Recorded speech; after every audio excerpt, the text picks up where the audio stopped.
seats properly, we'd like to apologise to you for the slight delay that has taken place. RT were to be here to film the civic reception. Unfortunately, they have a very busy schedule all day between Writers' Week and the Lartigue, and so we delayed it as long as we could now. And we hope they'll be long before they're finished. This is a civic reception being provided by the Listowel Urban Council, and I think we'll start off proceedings by asking the Chairman of the Council, Mr. Albert Kennedy, to say a few words. Albert Kennedy.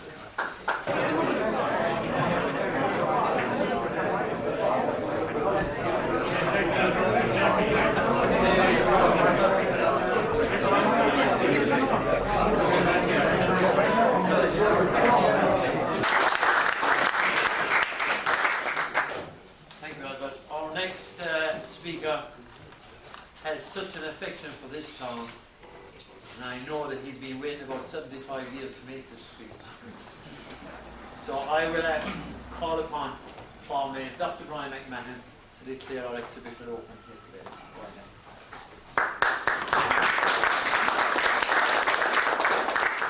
See it needs so hard, yeah. There's only one wheel on the line, and the song like my story is single. There was never a railway so fine, not excepting the trolley and dingle. So goes the song of the Lartigue, composed in the start of this century by a man called Leslie. We'll have another new song today. Now, before I came on Sardonic Men Show, I said to Morris Hayes, you want to watch every syllable you're saying here, because you're among railway buffs, and they're as crazy as could be about their beloved line. So watch every step you say, every thing you say. Ladies and gentlemen, there is nothing I could add to Brian McMahon's eloquence except to introduce to you our guest of honour this afternoon, who will be launching the Lartigue, Listowel and Ballybunion Railway book in the Bank of Ireland in about 1 hour. So would you please give a very warm welcome to our guest of honour, Dr. Maurice Nugent-Hicks.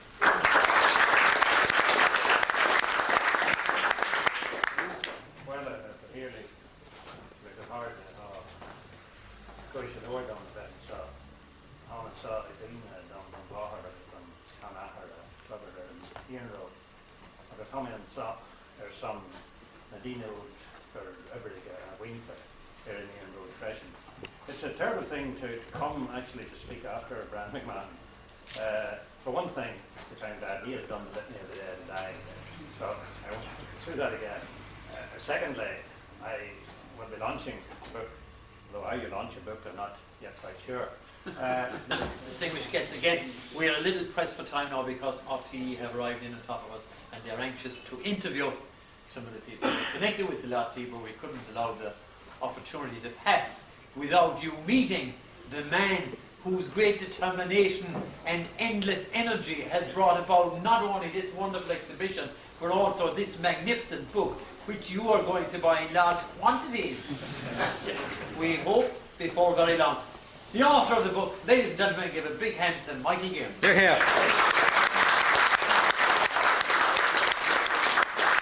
The word is that they are coming here very, very shortly. I gave the offer a little while ago to anybody who would like to move outside in the fresh air for a little while. We'd be delighted to see you go for a little while. I can tell you, the manager is getting a slight headache at the moment. If he gets a pain in the chest, we can say goodbye to the afternoon. We'll make life as easy as we can for the staff of the Bank of Ireland, who have been marvellous, really. I think they deserve a round of applause for the way.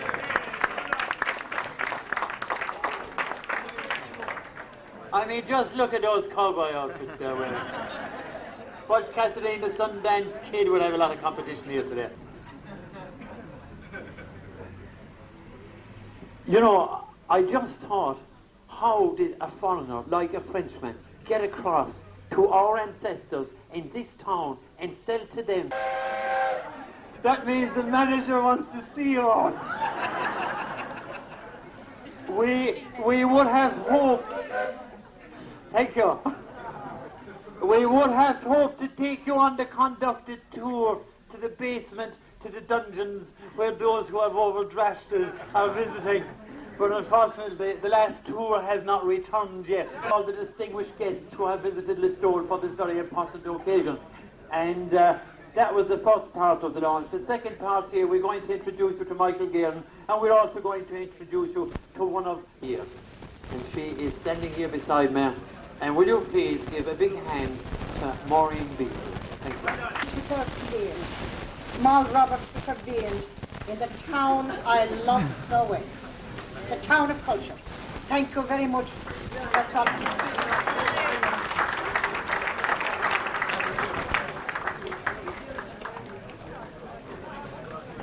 She got so fed up waiting for me to start, she said she'd write a bit of poetry, and that's what she does. She can do it on the spot at the moment. Is Jim Maher there in the hall anyway? Jim? Jim Maher wants to ring the library there. Is there Jim? No. He's got the light on. I can tell you this, all of the fire exits are shut, and if there's a fire here this afternoon, we're all going to die together, standing up. What about alone?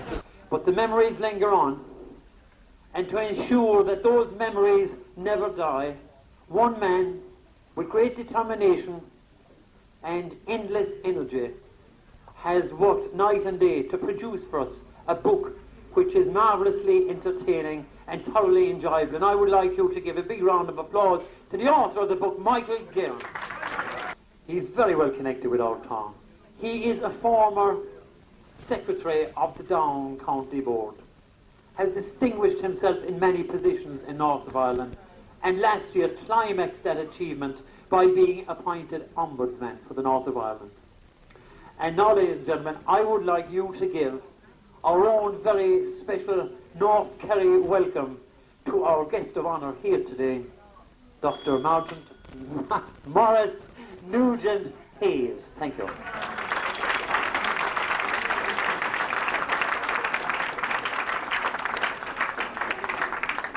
Well, thank you all very much. Where I come from, we generally wait until the match is over before the rush to the field. But I notice we've done that before today. And I'm not sure either how you launch a book. It's from Kerryman. And I learned this from my Kerry mother, that it's just as well to treat them with a degree of suspicion and caution. It reminds me a bit of they used to say the Texan story of Lyndon Johnson was, well, sure he's a bum, but he's our bum. So I come before you actually with those credentials, if nothing else. It's been a great honour to be asked to launch the book. And how you think of culture as being something sort of way back and unchanging. So here is an artefact of the 1880s which existed for less than 40 years and still became part of the folk memory. And part of the culture, it shows you how culture is a growing thing and how it makes it. And I remember one time sitting in a cafe in Fisherman's Wharf in Chicago, talking to Patsy Guerin from Listowel, and we were discussing the Listowel subculture in these towns. And it's wonderful what this has done for Listowel, the sense of place, which is so important to people. I remember one time about 20 years ago, I was at a conference in Austria on urban planning, and the whole thing about what was the optimum size of the city. And we were being lectured by this mad urban geographer. It was Keith Robinson before his time. It was quirky and cranky and fine. It had a human dimension and it was fallible and visible. Not for it the imperialistic fantasies of the great railways that threw steel bands across continents and cleared the Indians and the bison with equal abandon. And it wasn't the sort of railway where a man died for every mile of track that was through. It reminds me a bit of a poem Seamus Heaney called The Hall Lantern. He talked about the Hall Lantern. He said it was a small light for small people, wanting no more from them than they keep the wick of silk. Anybody attempts to leave here, anybody, we must sell this book to create the new full-scale model of the Lartigue Railway that is planned. We've got to sell this book. The book costs £12 on the hardback edition and only a mere £8 for the paperback. You need to buy 2 copies. We'll be Delira and Exira if you do. The second copy is for your Christmas presents for the immigrants who are living abroad. Can everybody move outside around the steam engine, please, as quickly as you can? Watch yourself on television, come on now.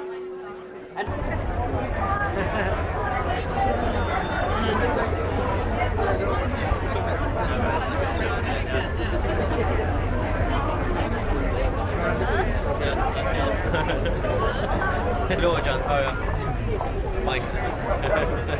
So, John.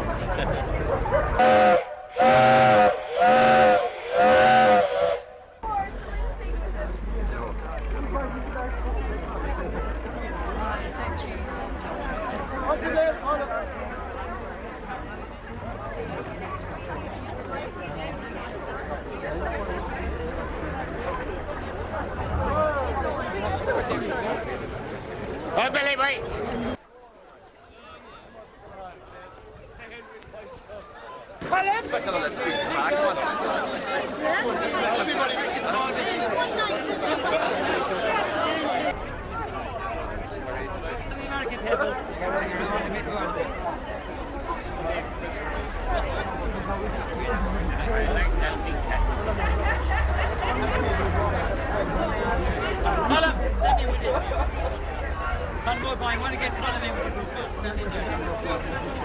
Right, okay.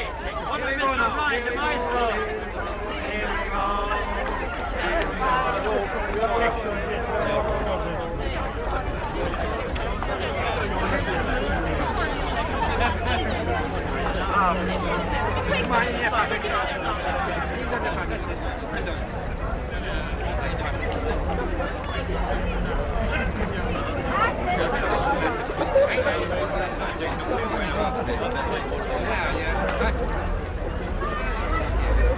Right, okay.